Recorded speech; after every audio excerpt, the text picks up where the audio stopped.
Hi guys, welcome to Future Recapped. Today, I am going to explain a French dystopian sci-fi film called Ares. Spoilers ahead. Watch out and take care. The movie is set in the future where France tries to keep its people from being distracted enough not to rebel over their crippling poverty, by engaging them with a violent TV competition show.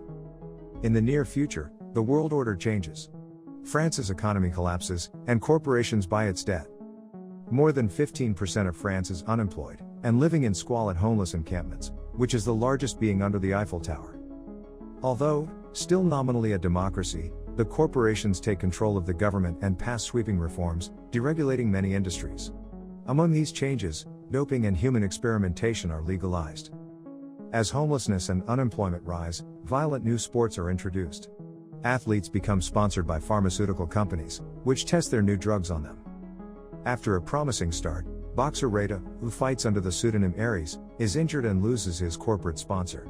Besides performing in brutal cage matches as a low-ranked fighter, he takes jobs for a female corporate agent Altman, with whom he has a relationship. On the other hand, the corporate-run police department hires unemployed temporary workers during periods of civil unrest, with Reda being one of the riot security guards on the front lines. During a riot, he notices his niece, who is an advocate of anti-corporatism, getting placed in a police van and he manages to get her released.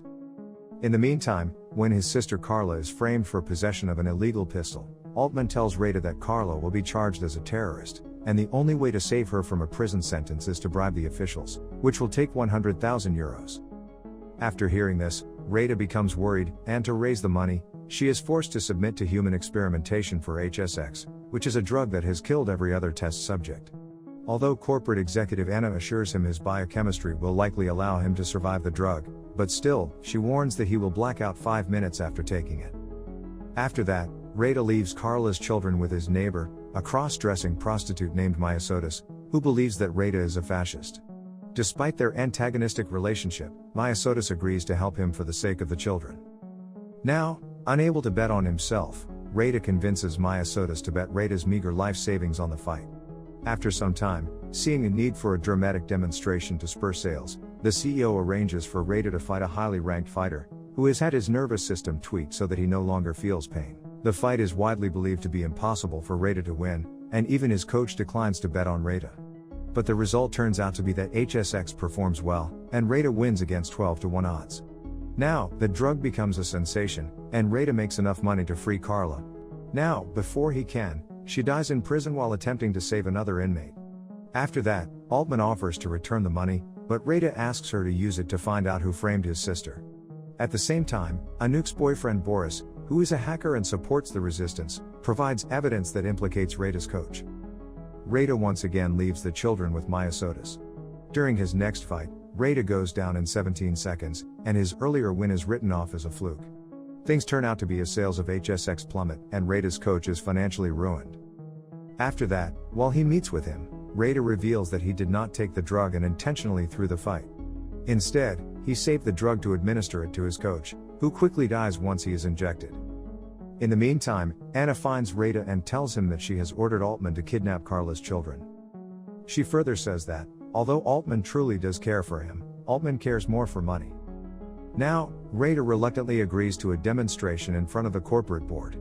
On the other hand, at Reda's house, Altman orders Anouk to call Myosotis.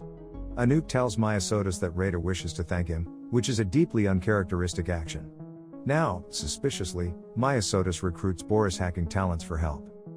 After that, Boris and Myosotis rescue the children and kill Altman. Once they signal Reda that they are safe, Reda takes HSX and throws the CEO out of a window. On the other side, Anna's bodyguards, who are two genetically engineered clones of the most powerful arena fighters, initially gain an advantage on Reda. However, Anna forbids them from killing him, as they need him for more drug trials. Handicapped by having to take Reda alive, but both die. After that, with the 5-minute time limit running out, Reda considers assassinating Anna but instead assists Boris in remotely hacking into the corporation's mainframe. There, Boris uncovers proof that over 30,000 plus people died in HSX's drug trials. Now, after knowing that his nieces will never be safe from the corporation while he is alive as Patient Zero, Reda commits suicide despite Anna's protests, which destroys the future of the drug HSX. In the end, Boris hijacks the advertising, media display system and shows the extent of HSX's failed drug trials and Reyda's death. At last, the death of Reyda starts a movement against the corporate leadership of France and massive riots arise. Subscribe for more videos like this, turn on notifications, and leave a like to help the channel out. Thanks for watching.